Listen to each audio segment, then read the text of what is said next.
solução que eu tenho disso. Né? Se você apostar em Lula hoje,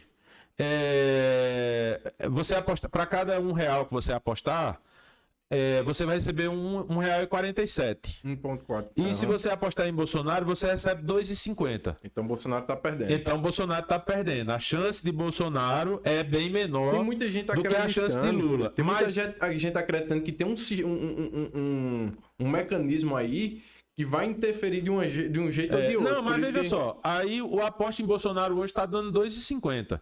Mas hoje é dia 30. Mas no dia 23, a aposta, se você apostasse em Bolsonaro, estava pagando R$3,60. Ou seja, já Ou seja, ó como é que tá a curva.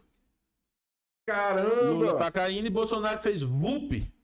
Entendeu? Tá sim, pra vocês terem ideia. Isso não sei se dá pra ver aí o gráfico, acho que não dá, não. É tipo, tá o que a gente chama da boca do jacaré, a boca tá fechando assim. E a outra também tinha subido e baixou, e ficou assim, exatamente. A gente teve o pico no dia 23 de setembro, em que a aposta em Lula estava 1,38 e Bolsonaro estava 3,60.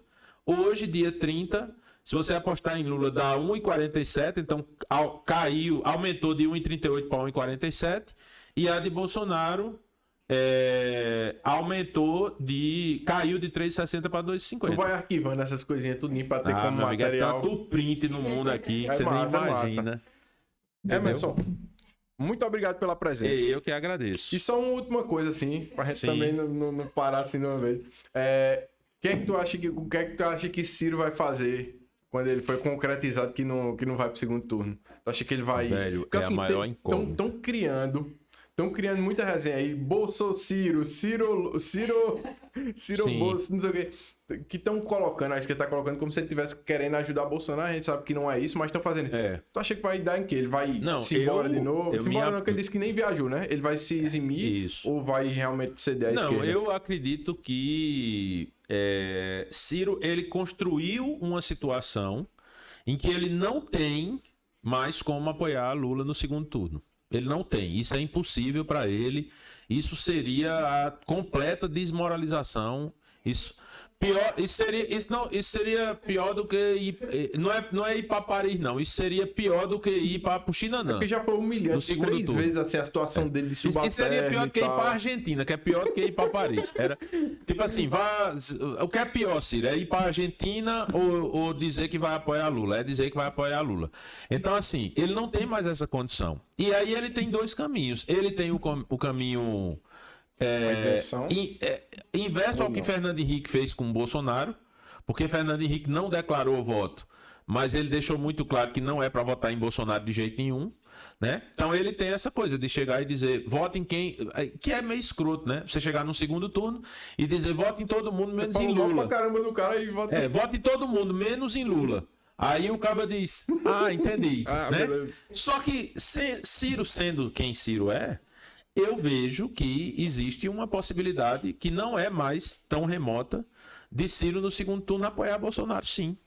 Entendeu? E até, aí já é loucura da minha cabeça, mas eu não vejo que haja uma grande dificuldade em Ciro, por exemplo, estar no segundo governo de Bolsonaro. Aí é loucura da minha cabeça. Eu estou trabalhando só do ponto de vista político, mas, por exemplo, tem algumas ideias de Ciro que se alinham muito bem com as ideias, por exemplo, de Paulo Guedes. Teve uma coisinha que ele falou ontem, que foi o seguinte, que é o seguinte, tem uma dificuldade muito grande do jovem entrar no mercado de trabalho, e ele falou alguma coisa lá sobre, durante 6 meses, o governo auxiliar esses jovens para entrar no mercado de trabalho, porque você vai ter dado uma experiência aí, né?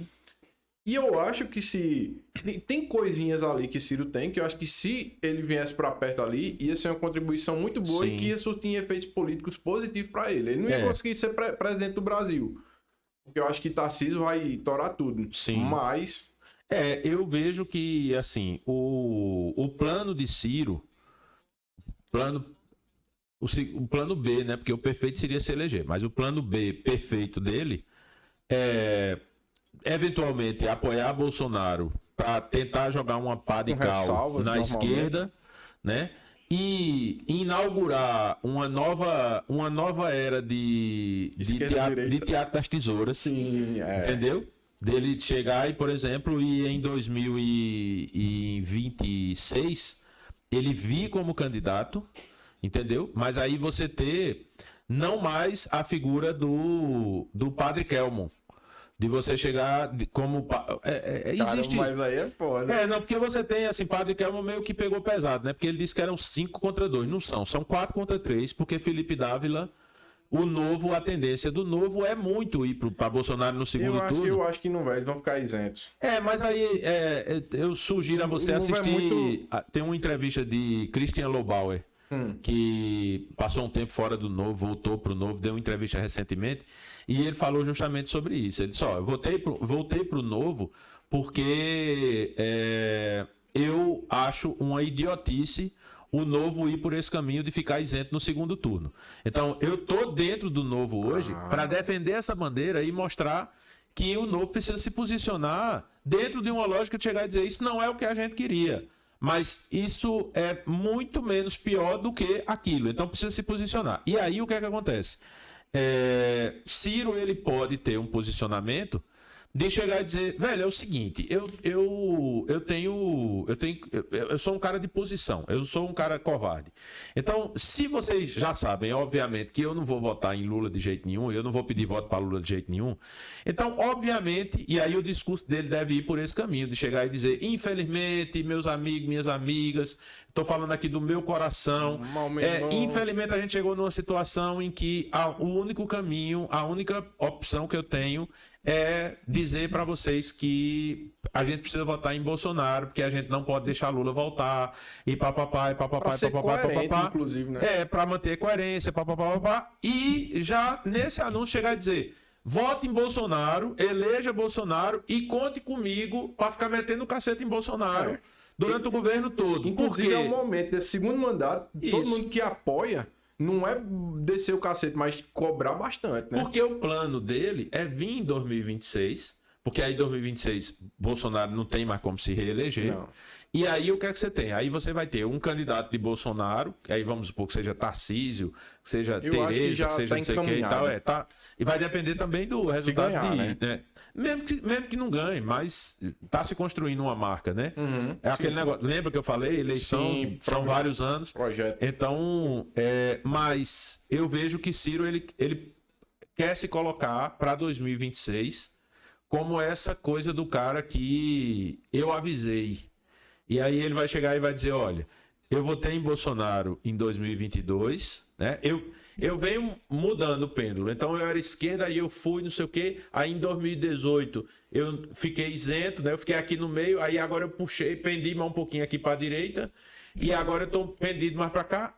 Então ele entra na campanha com um novo discurso. Ele entra com um discurso de chegar e dizer, eu concordo com muita coisa que foi feita no governo de Bolsonaro, só que teve muita coisa errada também. Então, por que você deve votar em mim? Porque eu vou manter o que está certo e vou melhorar o que estava errado. Então, essa é uma possibilidade que ele tem para um discurso, né? Eu acho que seria numa provável eleição de 2026. A minha análise é que seria bom, porque é o seguinte, seria uma maneira de conversar com o público, inclusive de esquerda, para Bolsonaro, né? Conversar com o público de esquerda que é menos esquerda do que os demais esquerdas. E uma coisa que eu acredito é que é assim. Esse, na verdade, é o grande medo da esquerda, notar que está havendo uma mudança de cultura política e ideológica no Brasil. Então, se em 2018 dizer que votava em Bolsonaro era dizer, tu vai votar nesse doido, tu vai votar nesse não sei o quê, vai votar nesse sei que lá, era um voto meio de protesto, meio de ignorância e tal, não sei o quê. Agora, quem vota em Bolsonaro já tem uns argumentos. Então, o cara fala do agronegócio, o cara fala da infraestrutura, o cara fala da economia, o cara fala de não sei o quê e tal, não sei o quê. Aí o cara diz, mas isso aqui, beleza, isso aqui não é perfeito, mas é o que a gente tem, né? Aquele negócio, o que você vê é o que você tem. Mas aí o que é que acontece? Você já tem uma mudança de cultura no Brasil dos caras entenderem, por exemplo, que ser de direita, que ser conservador, que ser liberal, não é ser pirado. Não é aquele monstro não é ser terraplanista. Não é ser, então assim, não é ser... os caras não estão mais... não tem mais aquela coisa do cara... ficar com vergonha de ler Olavo de Carvalho, de ver um vídeo de Olavo de Carvalho. Por quê? Porque os caras vão pra rua segurando uma faixa dizendo Olavo tinha razão. E aí o cara diz, tinha o quê? Isso. Eita porra, era mesmo. Né? Do mesmo jeito que você vai ter também na esquerda, você vai ter também uma galera tentando criar uma sei lá, não é criar uma nova esquerda, mas é mostrar que aquela esquerda que era acusada de ser xiita, dizendo não sei o quê, os caras estão... Enfim, a palavra que eu consigo entender, a ideia que eu consigo definir é que os caras estão tentando mostrar que a esquerda radical, que você ser um radical de esquerda, é uma coisa boa. É soft. E aí se cria esse paradoxo. Se você é radical de direita, você é radical ruim. Se você é radical de esquerda, você é radical bom. Né? E aí o que é que tem? O cara que antes olhava pro radical de direita e dizia, porra, radical, é coisa feia, não sei o que e tal. O cara tá olhando e dizendo, porra, mas peraí, os valores desse cara faz algum sentido. Aí o cara que também era da esquerda, essa esquerda mais afastada e tal, que a esquerda sempre foi muito dividida, os xiitas, o pessoal é uma dissidência. A direita é um multiverso, é um monte de bolinhas. Isso. Se a pessoa parar pra ver, não é um negócio você pega concreto, PT, não. PSB, PSOL PSDB. e tal, é tudo meio que são frutos da mesma árvore, né? O que é que, enquanto a esquerda está nesse momento de você ter frutos da mesma árvore, se identificando como frutos da mesma árvore, aquela reunião que teve com Meirelles, Marina, não sei o que, todo mundo junto, na esquerda você tem a árvore crescendo e dando frutos. Então você pode ter nesses próximos anos finalmente o surgimento de um partido de fato de direita no Brasil. Sim. Né? Você pode ter... E aí tem toda uma movimentação. Eu acho que o partido de esquerda mais concreto que tem no Brasil, assim, todo projetado, é o PSOL. Sim. Você sabe, teoricamente, você sabe tudo que tá comprando, porque eles já estão ali com tudo Sim. claramente. Os outros não, os outros estão, tipo, sabonetando, mas ele não tá ali. Mas é porque você tem aquela coisa não tem aquele negócio de... A célula que se multiplica, Sim. Né? Então, o PT ele era uma célula, essa célula foi crescendo, e algumas pessoas dizem que essa célula foi infectada, né? Então, ela tem um câncer, né? E aí o que é que acontece? Você teve é como se uma parte da célula saísse. Então é como se você dissesse assim: o núcleo da célula, ele saiu da célula. Só que no caso dessa célula, é como se ela se dividisse e ela tivesse dois núcleos que saiu dela. Você tem um núcleo que era o núcleo original dela, e que quando ela começou a passar por essa mutação, ele não concordou com isso, e ele saiu, e ele se espalhou. Então tá ali PSB, PDT, PCdoB e tal, tá nessa miríade de partidos de esquerda. PDT não, né? PDT se identifica como de direita, né, hoje em dia. Agora, né? Aí, e o pessoal, você tem o pessoal que é como se o pessoal dissesse assim, não, vamos manter dentro do espectro de esquerda, vamos manter um partido mais puro, né? Eu vou fazer uma analogia aqui bem escrota. É como se você dissesse assim, a Rede Pharma vende medicamentos. Aí de repente o cara chega e diz, porra, mas você chega na Rede Pharma hoje, você tem tesoura, escova, tem videogame, tem não sei o que, virou um supermercado. Aí o cara chegar e dizer, vamos fazer o seguinte, vamos criar uma Rede Pharma, só farmácia, e aí vamos vender como assim, essa é a Rede Pharma tradicional. Sim, tô entendendo. Fica a dica aí, viu, galera? Raiz e o Nutella. Fica aí, viu, galera da Rede Pharma? Cria uma farmácia que, tipo assim, Rede Pharma genuína, cria uma marcazinha assim, original. Rede Pharma original e tal, não sei o quê. Ó, aqui é só farmácia. Então, se você quer só farmácia, não sei o quê, eu viraria cliente. Sem dúvida nenhuma, porque toda vez que eu entro para comprar um anador numa farmácia com essa moça que está aqui, Se tiver um carro lá, eu tô vendo a hora de sair com um carro.